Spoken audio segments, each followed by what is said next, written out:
This is episode 536, Wired for Chaos, How Your Childhood is Sabotaging Your Peaceful Life with Carla.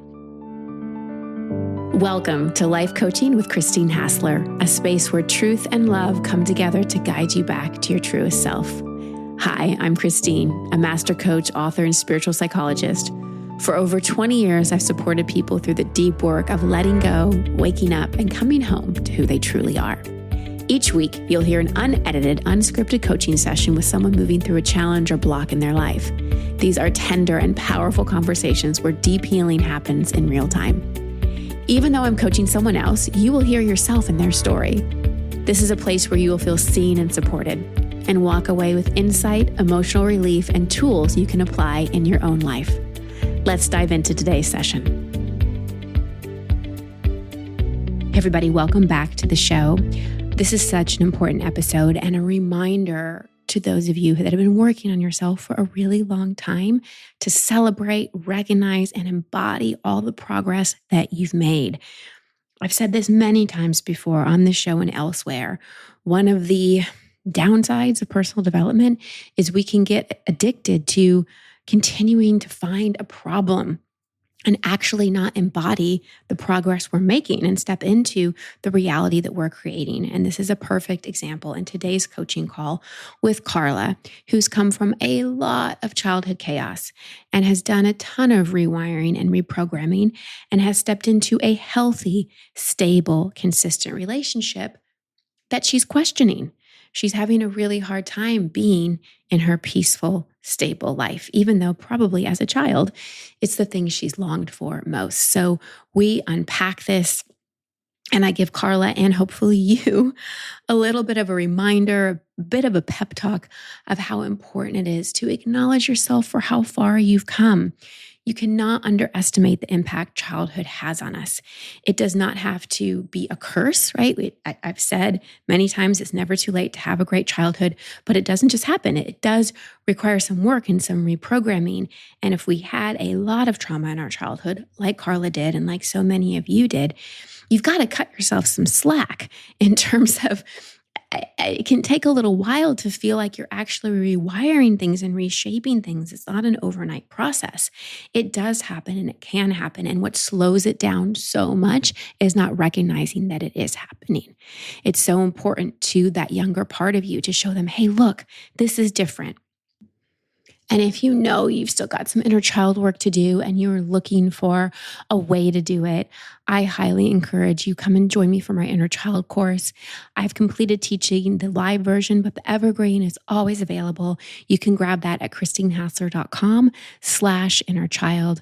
I walk you through the rewiring process alongside my husband with so much compassion and validation. And remember, when you join this course, you're invited into our alumni calls that happen every single month. It's a 60-minute call led by Steph or myself where we open for questions. So you have that continued support as well. You can get that at christinehassler.com/innerchild. All right. And now on to my coaching call with Carla. Carla, welcome to the show. How can I help? Hi, Christine. Yeah, so I have a question regarding, I don't really know exactly how to go about this. I feel like there's a lot on my mind, but one of the things pressing up against, my life lately is the thought of finding your person and things not looking the way you thought they would look. Mm-hmm. So that's one of the big things in my life right now. Okay. Yeah. Do you want to start there? Yeah, let's do that. Okay. So how did you think it was going to look and how does it not look like that? So I made a big move almost 2 years ago from the East Coast to the West Coast. And that's where I met my partner. So that's one thing, like I'm in a whole different environment that I'm kind of taking a little bit of getting used to. And then the other thing would be how life is just so calm. And I guess I'm used to life being a little more hectic. And it's just, I guess, I don't know if my nervous system is having a little bit of a longer time getting used to the tranquility of everything. Yes. So that's one thing. And then the other thing is the fact that my partner is 10 years older than me. Mm-hmm. And then in terms of like I never really thought, like, you know how some people feel like, oh my God, I can't wait to be a mom. Like, that was never really me. Mm-hmm. But I also felt like if I've met the right person, I would want to explore that. And I feel like I have, but then I'm now thinking, I'm turning 40 this year. He just turned 50. And I'm thinking, what would that look like as we are getting older, the both of us? Mm-hmm. Okay. Where do you want to start? Which one do you want to start with? Yeah, what do you do and how do you go How do about, I? well, how, yeah, well, me, yeah, like, how do I Well, get into let this? let Mhm. me ask you this. Sure. How chaotic was your childhood? Very unstable, Yeah. very unstable, very chaotic. You know, I'm the oldest sibling of a single mom who was an addict, and Mm, I never really got to focus on me. And yeah. that's, I don't know why I'm getting emotional, but It's okay. Allow it to come, please. yeah, so I feel like I'm constantly doubting myself, Mm-hmm. second guessing myself. Everything leading up to me meeting my person was very like unexpected. I think it happened beautifully, but then like I'm so far removed from my family and Mm-hmm. I guess what I've been accustomed my whole life. And it's just the two of us, and it just kind of feels kind of isolating. Yeah. Yeah. How do you want it to feel? I wanted to feel more, I don't know, like a little bit more lively, maybe family closer. That's kind of like the main thing. Okay. Well, let's take this one step at a time because you can absolutely create that. You can absolutely create that. So let's look at first how your nervous system is having a tough time with this. So your set point is instability. Your Hmm. set point is chaos. And so when there's not that, there's a couple things that can happen. One, our nervous system can be in a constant state of bracing because any calmness in our memory, in our imprint, usually meant a storm was coming. Hmm. So even though the adult present day rational brain knows it's calm, there's the nervous system can be still bracing. So even though the situation could be calming, the nervous system can still be in a very sympathetic state because of the bracing. So that's one piece of it. The second piece of it is that when we get out of the chaos or we get out of the distraction of living in a busy city or being distracted and having a lot of nervous system input, all the unresolved memories, input, feelings, all of that start to bubble to the surface, which can feel really overwhelming. Hmm. And we can cope with that by going more into hyper arousal and feel anxious, or more hypo arousal and feel more stuck and depressed. Okay. So, out of all those things I've said so far, what do you resonate with? Well, I think that there's been a lot coming up for me. I have a therapist that I meet with every other week, and Mm-hmm. we've been working through some of these things. But I'm just sort of surprised, I guess, at how long this sensation, it's been going on. I thought How that long has it been? A year?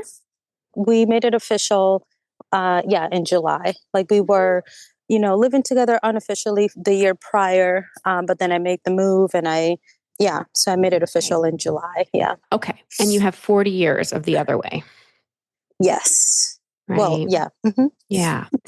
So, so there's a couple of things, you were parentified young as the oldest sibling. Your mom was completely unstable. So, is your partner more stable and consistent? He's incredibly stable. Yeah. I feel really, really safe with him. But part of Um, you doesn't. And I see. Okay. that's the issue. Because when we don't, it's so interesting how in childhood the things we crave the most are the things that we most, for lack of a better word, sabotage or afraid of aren't attracted to as an adult. Okay. So if because your mom was your only person, right? She's a single mom, right? There wasn't a dad. And so as a kid, like you had to stay connected to her. So you kind of have love paired with instability. So when someone stable comes along, I want you to not think logically for a moment. Okay. I want you to think more in energetics. When someone stable comes along, you're going to doubt it. And be like, do I really like him? Is this really love? Those are the logical thoughts you can put on it. Am I really attracted to him? Could I really have a great life with him? Because there's still like an imprint of love is instability. Does that make sense? Yeah. And that kind of resonates. Yep. Yeah. So let me ask you this because it feels like there's something else. Because you mentioned the liveliness, you mentioned the age, but what's your biggest concern with him of why he might not be your person? I haven't really thought about a biggest concern because I feel like, how do I say this? Because it's not something that's come up, like, it's not something that's really stark staring at me in the face. Mm-hmm. And we get along great. I think it's more of like the pace, like the pace of life. He's very chill, homebody. And even though I am as well, I do miss certain aspects of having more social life. Mm-hmm. And yeah, and I guess coming from, you know, a different background, different culture, and also I just had a lot on my plate, and all of a sudden I have none of those things. I have all of this time to just focus on me, my relationship. It just feels so. The difference is they're huge. Yeah, I get that. It's a huge contrast. Yeah. It's a huge contrast. And so the question becomes, are you willing to actually see that this calmness, this spaciousness, this break from distraction is actually giving you what you need to dig in and deal with a very traumatic childhood, actually get clarity about whether you want children or not, and create a life that is authentically what you want. Because until we really deal with that childhood wounding, we're still creating and wanting things, often from a subconscious place. Mm-hmm. Yeah, because that's another thing that I've questioned myself about is like, okay, is this really authentic to who I want to be and who I am versus all the things I picked up along the way? And I can't really give you any examples right now, but I feel like some things have shifted. And then I also feel kind of like, oh my gosh, why is this taking so long? Because I've done so much work on myself. Like I've tried and I've done courses, and I've joined your Be the Queen. I've joined your Rewired. Mm-hmm. I have my therapist, and it's like, holy crap! Like there's still things coming up. That right there is the issue. Because you've joined and done all these things with the attachment to fixing yourself when nothing's actually really wrong. I want to point out to you that you have come from a completely chaotic background and you have drawn in a partner who's stable and consistent. Do you know how huge that is? Like that's monumental. So I'm very curious because what happens too especially when we have an alcoholic parent, we develop a nasty inner critic, really, really hard on ourselves because you had to kind of self-parent so much. And most alcoholics aren't incredibly kind and had that inconsistency. So I think there's a huge part of you that is kind of always looking for where you're still messed up. I think so. I'm always looking for things to fix. Yes. And what if there's nothing to fix? What if it's more about, I am learning how to receive love and expand the capacity of my nervous system to be in a more parasympathetic state, which is completely foreign to me because I hear you. You've done courses, you've done two of my courses. We're talking now, you're with a therapist. Like I so acknowledge the work that you've done. And that's incredible. What a generational pattern breaker you are. Like, you really had to be your own advocate. You really had to find your way in life. And that is not easy, to have to find your own way without the support of parents. Like, well done. Truly, really well done. And what you're dealing with, my friend, is I can't overemphasize how impactful our childhood is on our wiring. It's really impactful. And you have come really far around it. And now you're in this place where you're in a relationship, right? And you're moving into more intimacy, creating a family. That doesn't mean necessarily having children. Two people coming together can create a family without children. And that is bringing up a lot. And you know what? It does for anybody. It does for anybody. And the more kind of childhood trauma we had, the harder it can be. And so, from where I sit, and for what it's worth, you have made tremendous progress. Tremendous progress. And I don't know that you really embody like the pride for your progress. Yeah. It sounds like, as a form of protection, you're continuing to look for what's wrong. Because when we don't have that unconditional love and support from a parent or parents, there's a deep self-worth wound there.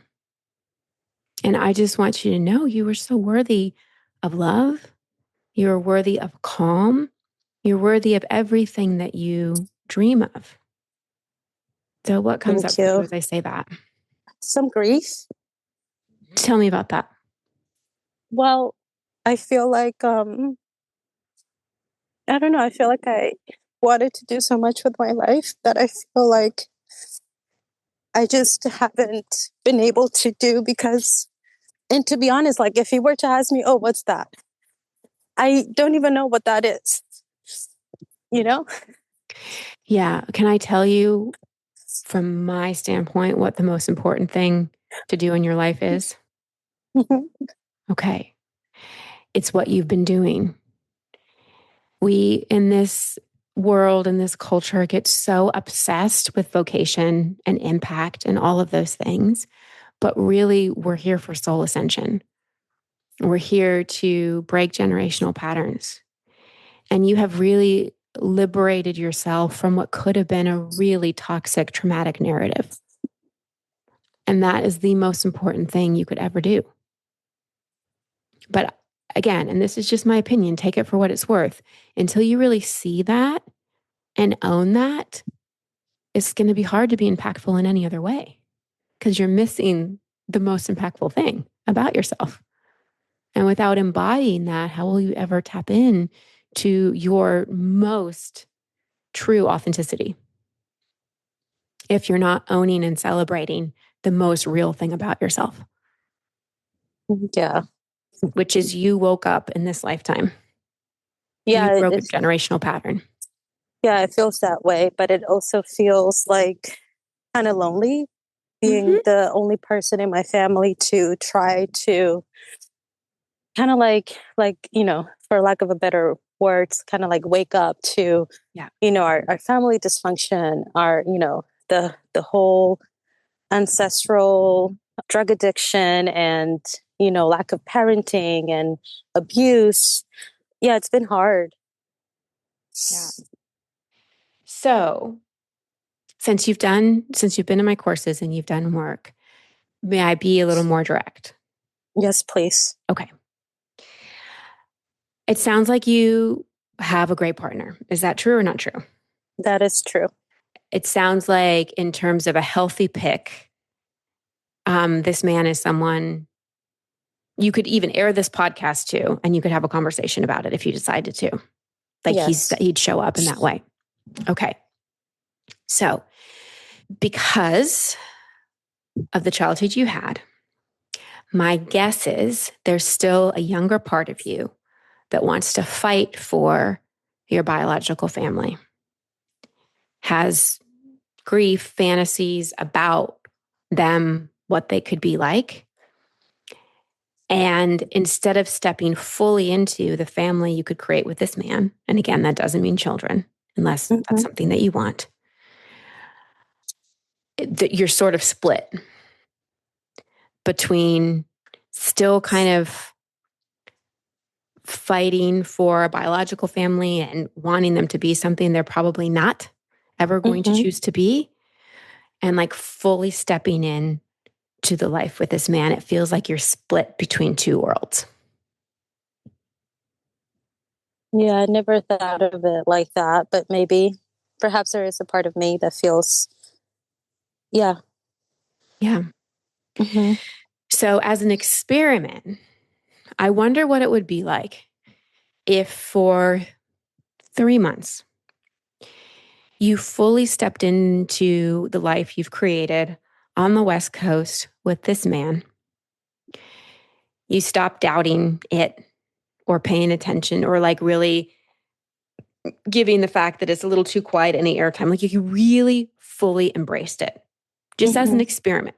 Let go of all the questioning. Just actually fully stepped in and brought your younger self with you and said, this is our life now. We're going to fully step into this timeline, this life for 3 months and see what happens. What do you think that'd be like for you? I mean, I feel like it would be great. Would you be willing to try it? And in that, I don't just mean this life with this man, I mean the life that you created, right? So telling that younger part, hey, we're out of the chaos. Come with me now. You don't have to brace. Like things are peaceful and that's okay. Like bringing her into this timeline, this reality right here, right now. Because I know in the initial question, things look different than you expected. Well, often when we grow up in really unhealthy dynamics, our expectations aren't 100% realistic or necessarily what we need. I believe that. And so, what if you were like, maybe this isn't what I expected or what I had in my head, but this is what I've co created. And so, I'm going to actually go all in and stop looking for the problem. Because, again, growing up the way you did, your nervous system, right, your brain is going to be very wired for hypervigilance. You're going to be scanning for the problem all the time. It's a default mechanism. And even when there's not a problem, you'll try to find one. Yes. And so notice yourself doing that. Go, oh, there I am doing that protective thing. I actually don't need to do that right now. Okay. And really set the intention that for 3 months, you're actually going to accept and enjoy the life you've worked so hard to create. Yeah. It's funny because as you're saying that, I just haven't even thought of it in that way at all. And I feel like having come in here and meeting him and, you know, our courtship and getting together has been so beautiful. And I feel like I just haven't been able, like I've been thinking about the past and my, you know, like my family and my position as an older sister and all these things. And I like it's, I guess, taken away from now, from my life now. Right. Right. Yeah. Right. And it's time for you to take care of you, to create your family, whatever that looks like. And I don't think you'll get clarity on the children thing when you're still basically mothering your siblings. Right. Yeah, and I think that's a big reason why I feel like I mean I haven't obviously met the partner to have children with, but also haven't really felt that desire either because I feel like I've mothered so much already. Exactly. And it's time for you to stop doing that and to take your rightful place in the family constellation as the sister, not the mother. Mm-hmm. Okay. You are doing amazing, truly. And just close your eyes for a moment, put one hand on your heart, one hand on your belly. Mm-hmm. And either out loud or if you're not comfortable with that internally, just repeat to yourself some of the things I've said. You can use your own words about the progress you've made, the patterns you've broken, the kind of healthy relationship you've drawn in, the work that you've done. Like, really acknowledge yourself. Yeah. I'm saying thank you to her. Mm-hmm. Mm-hmm. So it doesn't sound like there's a problem right now. Yeah. It sounds like more there's an opportunity for you Yes. to actually fully step into this timeline, the here and now reality, everything you've worked so hard for. Yeah, stuff is going to come up, but you've got tools. Just because stuff comes up doesn't mean we're backtracking. The whole point of courses and therapy and all of those things isn't to make it all go away, it's to learn how to respond to it. Some things may fade away, some patterns. There's a lot of rewiring we can do. And part of the rewiring is understanding that we actually can respond to ourselves in different ways Mm-hmm. and not just be a result of our programming. But the programming Yeah. can come up and we're like, oh, nope, going to do it differently. Yeah. I can see that. I see in some ways I'm able to do that. And then, yeah, I just need to kind of like pause and have a moment with myself and see, like, have more curiosity, I guess, as to where are these feelings coming from instead of kind of like spiraling and thinking that there's something wrong or something I need to be prepare myself for. Yeah. And even let me offer you something different. Mm-hmm. Even instead of where the feelings are coming from or why you're having them, compassion and validation for the feeling. So, of course, I'm feeling this way. This makes so Mm-hmm. much sense. I was never taught healthy intimacy, healthy relationships. I walked on eggshells my whole life. I never felt safe. I never felt secure. I never had consistency. It makes so much sense I'm feeling this way. Mm-hmm. So, not analyzing it, validating it, and having compassion for it. Our feelings don't feel so scary when they start to make sense to us. Yeah. And it's funny because it's not, I haven't, it's weird to say this because I feel like obviously I've had compassion for myself in many ways to even be able to step into the wanting to do this work for myself to better myself. But I feel like I haven't had a lot of compassion when it comes to things coming up and just letting myself have these feelings. Well, there's the mothering. Mm. So, as you step out of that mothering role of your siblings, Mm-hmm. now it's time to actually mother yourself. Yeah. Okay. Take a breath.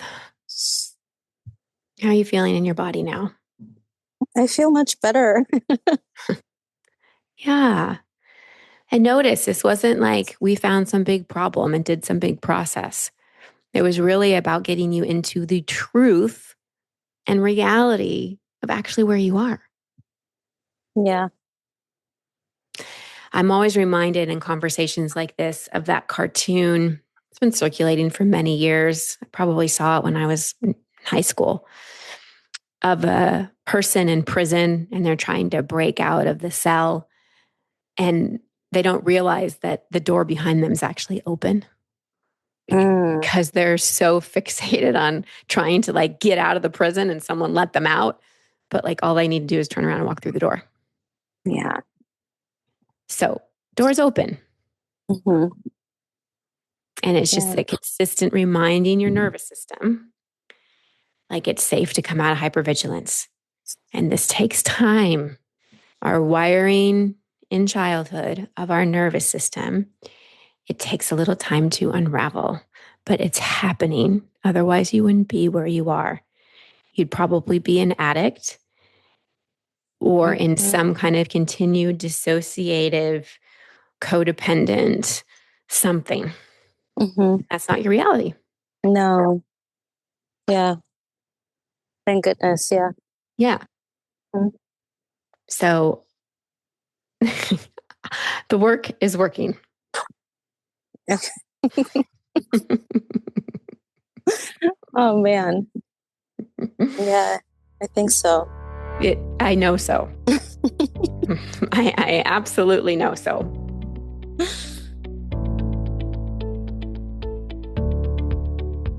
Thank you, Carla, for bringing forward such an important topic. And I'm so glad I had the opportunity to remind you and to remind all of our listeners here how important it is to celebrate and acknowledge our progress. Like I said to Carla, when we have a lot of parental neglect, we develop a very strong inner critic. When a healthy parental archetype isn't available, we form sort of these misaligned parental archetypes. And one of them is the inner critic. That inner critic, that voice in our head, kind of becomes our parent. And it becomes such a loud voice and a voice we can't seem to separate from. And then we've also got a brain that's wired for negativity, wired to scan, wired to look for threat. So when peace comes, when consistency comes, when stability comes, there's a part that wants to sabotage. This was an issue for my husband and I when we first got together. He comes from a lot of abuse and a lot of chaos. And when we first got together, we've shared this publicly, I was supporting us. I was really creating a safe space for him. And I loved him unconditionally. And he really tried to push me away. He really tried to sabotage it and question my love. And oh man, he put me through the ringer. But luckily we got help.